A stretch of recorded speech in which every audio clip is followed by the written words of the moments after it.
राम राम दोस्तों। ये जितने लोगों की सोच थी कि कुंभ मेला फेल हो जाए, उनके मुंह पे कल बहुत बड़ा तमाचा पड़ा। मोदी जी कल कुंभ मेले में गए, स्नान किए और सबसे साधु संतों से मिले और वहां से सीधा वापस आए। ये चीज को रोकने के लिए कुंभ को विपक्ष ने बहुत बदनाम किया कि मोदी जी कैसे ना वहां पे पहुंच पाए कुंभ में। क्योंकि अगर इनसे कोई पूछता है कि आप लोग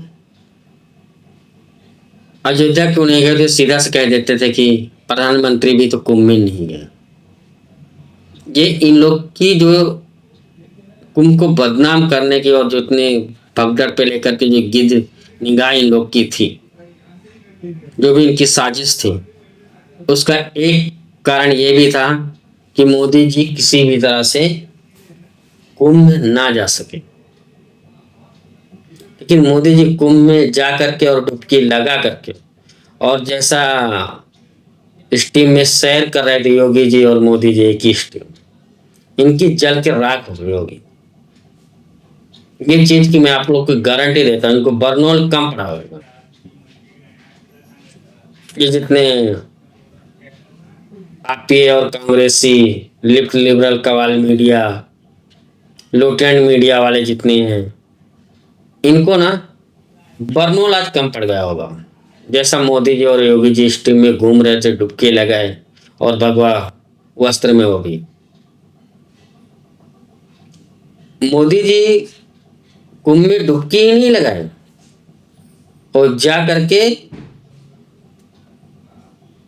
आपको, आम आदमी पार्टी को और सपा को प्रयागराज में डुबा करके आए। देख लेना, मिल्कीपुर की सीट भी बीजेपी जीत जाएगी।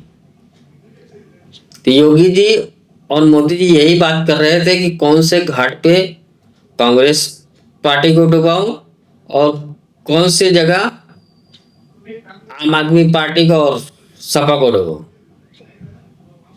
ये तीनों पार्टियों के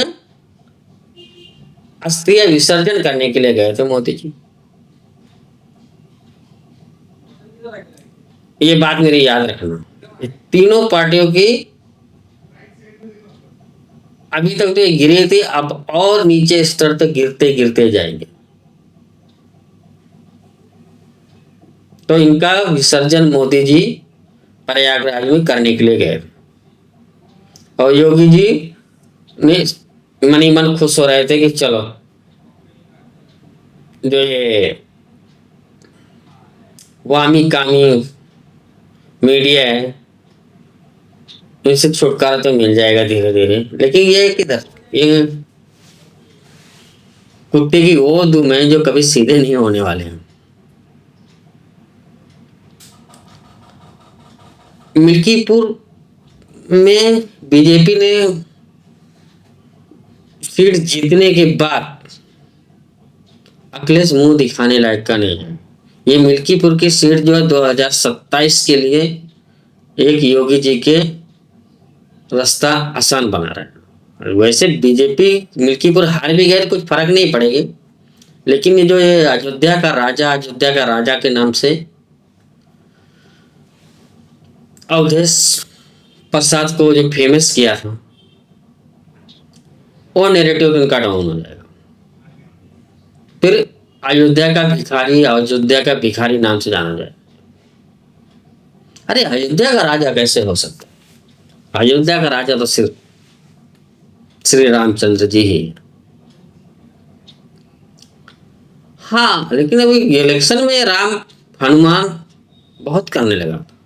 एक वो बेचारी दलित लड़की का जो मर्डर और जो है वो अन्य तो उसके साथ में किए गए, उसको के लिए घड़ियाली आंसू बहा रहा था, रो रहा था।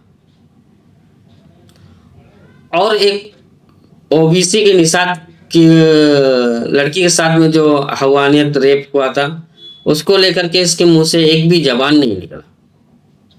क्योंकि वो आरोपी विशेष समुदाय का था और इसके पार्टी का था। ये इसमें भी जो किए रहेंगे वो इसी के पार्टी के दरिंदे रहेंगे, क्योंकि योगी जी कहते हैं कि समाजवादी में हाजी और पाजी है, वही समाजवादी पार्टी में रह सकता है, और एक कुकर्म में हमेशा हाजी और पाजी ही निकलते हैं ऐसे कामों में।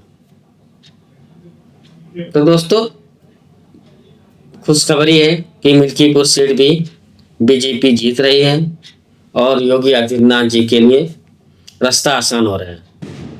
और हाँ, योगी जी ने और कहा है कि कुंभ में जो षड्यंत्र रचा है, षड्यंत्रकारियों को योगी सरकार कैसे सजा देती है वो 7-8 साल पहले आप लोगों ने देख लिया। तो ये मान के चलिए कि जो भी कुंभ में भगदड़ के षड्यंत्रकारी हैं उनकी सहमत आनी पक्की है। सिर्फ कुंभ खत्म हो जाने दो और फिर देखिए योगी जी क्या करते ये जो मजा ले रहे हैं विपक्षी हो। जय हिंद, वंदे मातरम, भारत माता की जय।